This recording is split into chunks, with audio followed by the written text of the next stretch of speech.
to Bruno Peek, Royal Pageantmaster. We last spoke to Bruno, I think, at the Jubilee, when he was involved in the lighting of the beacons with the Queen at Windsor Castle. Bruno, very good morning to you. Welcome back.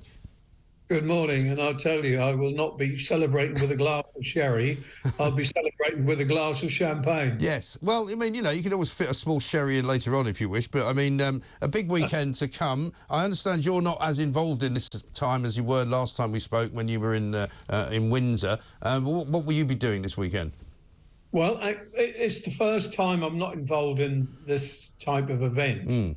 And to be quite honest with you, I'm quite pleased because for the first time for 33 years, I'm going to be able to sit back and watch somebody else. Yes, that must be quite a sort of satisfying feeling, really, because you've done most of this stuff most of your life, haven't you?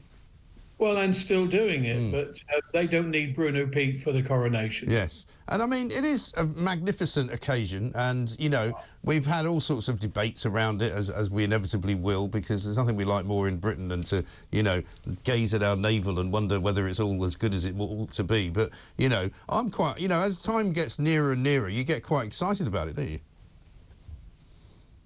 This nation will always, or Great Britain, will always celebrate a royal occasion.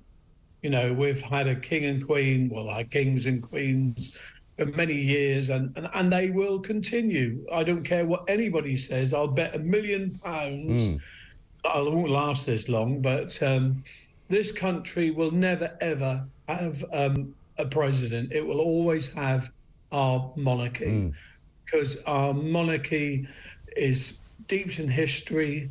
It's a great leveller for people. It brings people together from all walks of life and from all over the world. And, you know, we should just be sitting here celebrating this great occasion that we've now got a new king and a new queen, and they will do a wonderful job. A wonderful job. Oh, I think so. And no matter how many times the Republican sort of voice is raised, it doesn't really grow. There's still the same number, more or less, of people who would like it to be a republic. There's still the same number who would like there not to be a monarch. And it doesn't really take on any greater significance now than it ever has, I don't think. And we're hearing that a lot of 18 to 24-year-olds are more likely to want a republic. But at the end of the day, you know, when they become older, they'll realise what value it has. Well, with great respect to Republicans, you know, I've heard it for 33 years since I've been organising these events involving members of the royal family, and it's not made one slight of difference, you know, and I just think we should all just, you know, sit there, enjoy it and embrace what's going to happen, because the enormous amount of money that the royal family attracts to this country is incredible. But not just that, but, you know, bringing all the people of the nation or Great Britain together for this special occasion. It'll be the largest spectacle this world has seen for many, many years, and will do so for many generations too. Yes, I think so. And there's an awful lot of tourists in London, even as we speak, because I've been out and about in this week alone, and an awful lot of them have said specifically this is why they've come. They've come to see the coronation. And even if they don't actually physically lay eyes on it, because there'll be too many people around the route itself, they want to be here for when it happens. Absolutely. It's a moment in history. People will remember that. People will remember that they were there, or they were watching it, or they were celebrating at home with family and friends, or they're having a street party. They will remember this moment for the rest of their lives. What are you looking forward to the most as you watch it all from a sort of layman's perspective for the first time? I'm looking forward to watch the spectacle. I mean, I've been involved in many of them before, as you know. But as I said, I'm just sort of going to lean back and enjoy, you know, the spectacle, the service in Westminster Abbey, because that's a beautiful location. Yes. I mean, you couldn't beat a better location than Westminster Abbey. You know, the glamour, the pageantry. You know, I mean, so many people are working so hard behind the scenes. I mean, you can imagine all those troops that were out on the rehearsals. They've still got to go back, press their uniforms, clean the boots, polish the buttons, make sure that on the day they are there serving our new king and queen.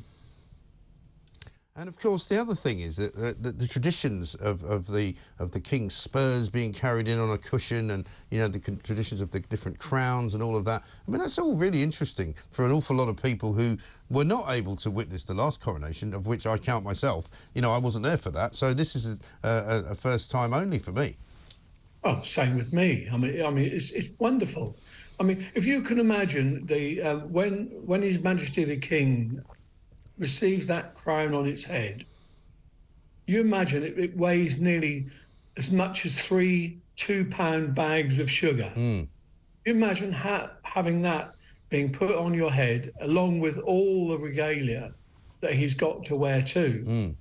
It's just amazing.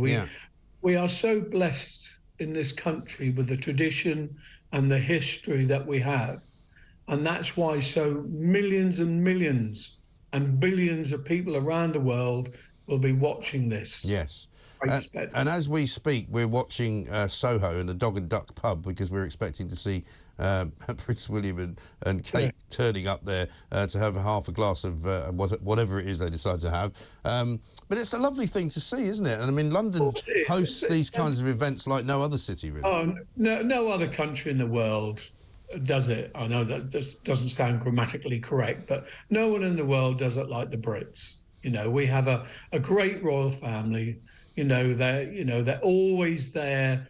To be present. In public, looking to not just boost the morale of the country, because that's one thing they do. They do boost the morale of the country.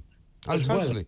And as well as the 120 million quid they're going to bring into the hospitality business as the pubs are open till 1. A question for you. It's all about sort of pacing yourself. And I know if you were working, you'd be pacing yourself. If you're enjoying it and watching it, you have to pace yourself as well. Are there street parties where you are? Are you going to be doing any of that?